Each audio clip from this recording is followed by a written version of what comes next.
السلام علیکم۔ آج ہم بتائیں گے آپ کو ایک ارائی کی کہانی زمانے کی زبانی۔ والد نے ان کا نام محمد لطیف رکھا۔ وہ بڑے ہو کر چودھری محمد لطیف ہو گئے، لیکن دنیا انہیں سی ایم لطیف کے نام سے جانتی تھی۔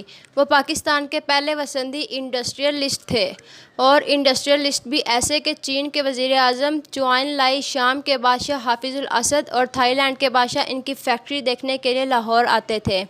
چوان لائی ان کی فیکٹری، ان کے بزنس ماڈل اور ان کے انتظامی اصولوں کے باقاعدہ نقشے بنوا کر چین لے کر گئے اور وہاں اس ماڈل پر فیکٹریاں لگوائیں۔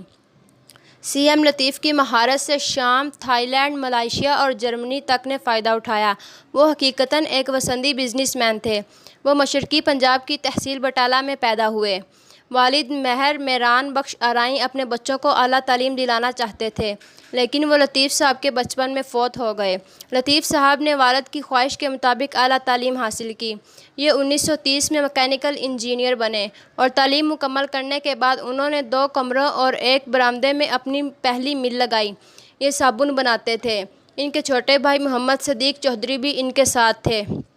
صدیق صاحب نے بعد ازاں نیوی جوائن کی، اور یہ قیام پاکستان کے بعد 1953 سے 1959 تک پاکستان نیوی کے پہلے مسلمان اور مقامی کمانڈر ان چیف رہے۔ لطیف اور صدیق دونوں نے دن رات کام کیا، اور ان کی فیکٹری چل پڑی۔ یہ ہندو اکثریتی علاقوں میں مسلمانوں کی پہلی انڈسٹری تھی۔ یہ صابن فیکٹری کے بعد لوہے کے کاروبار میں داخل ہوئے، اور دیکھتے ہی دیکھتے علاقے میں چھا گئے اور لاکھوں میں کھیلنے لگے۔ پاکستان بنا تو ان کے پاس 2 آپشن تھے: یہ اپنے کاروبار کے ساتھ ہندوستان میں رہ جاتے، یا یہ کاروبار زمین، جائیداد اور بینک بیلنس کی قربانی دے کر پاکستان آ جاتے۔ سی ایم لطیف نے دوسرا آپشن پسند کیا۔ یہ بٹالہ سے لاہور آ گئے۔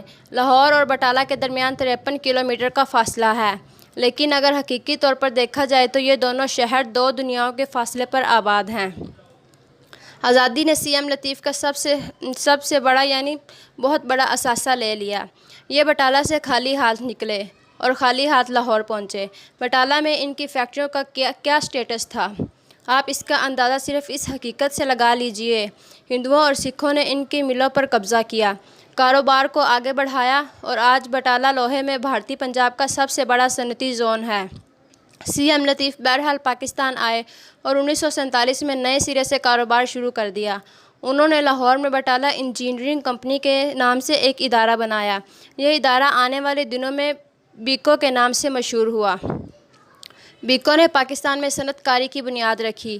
لوگ زراعت سے صنعت کی طرف منتقل ہوئے، اور ملک میں دھڑا دھڑ فیکٹریاں لگنے لگیں۔ سی ایم لطیف نے ملک میں بے شمار نئی چیزیں متعارف کرائیں۔ یہ سائیکل سے لے کر جہازوں کے پرزے تک بناتے تھے۔ بیکو گروپ یورپ سے لے کر چین اور جاپان تک مشہور تھا۔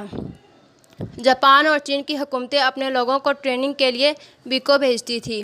1971 میں پاکستان ٹوٹ گیا اور ذوالفقار علی بھٹو موجودہ پاکستان کے صدر بن گئے۔ بھٹو نے 1972 میں ملک کے تمام صنعتی گروپ کو میا لیے۔ یوں صدر کے ایک حکم سے ملک بھر کے تمام بڑے صنعت کار فٹ پاتھ پر آ گئے۔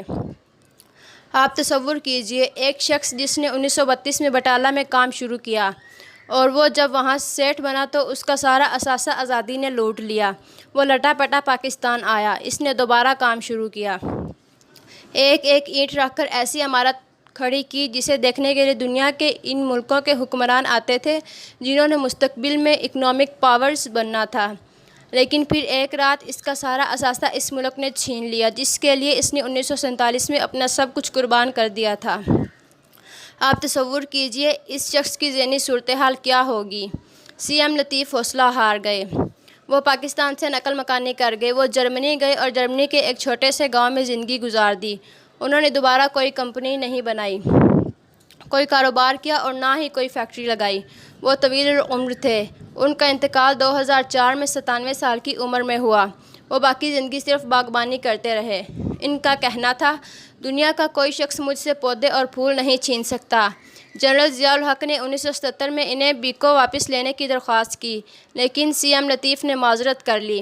1972 میں جب بھٹو نے سی ایم لطیف سے بیکو چھینی تھی، اس وقت اس فیکٹری میں 6000 ملازمین تھے، اور یہ اربوں روپے سالانہ کا کاروبار کرتی تھی، لیکن یہ فیکٹری بعد ازاں زوال کا قبرستان بن گئی۔ حکومت نے اس کا نام بیکو سے پیکو کر دیا۔ پیکو نے 1998 تک اربوں روپے کا نقصان کیا۔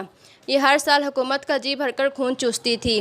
بکو بادامی باغ کے پسماندہ تھی۔ اس کی وجہ سے یہ علاقہ کبھی پاکستانی صنعت کا لالہ زار ہوتا تھا اور دنیا بھر سے آنے والے سربراہان مملکت کو پاکستان کی ترقی دکھانے کے لیے خصوصی طور پر بادامی باغ لایا جاتا تھا۔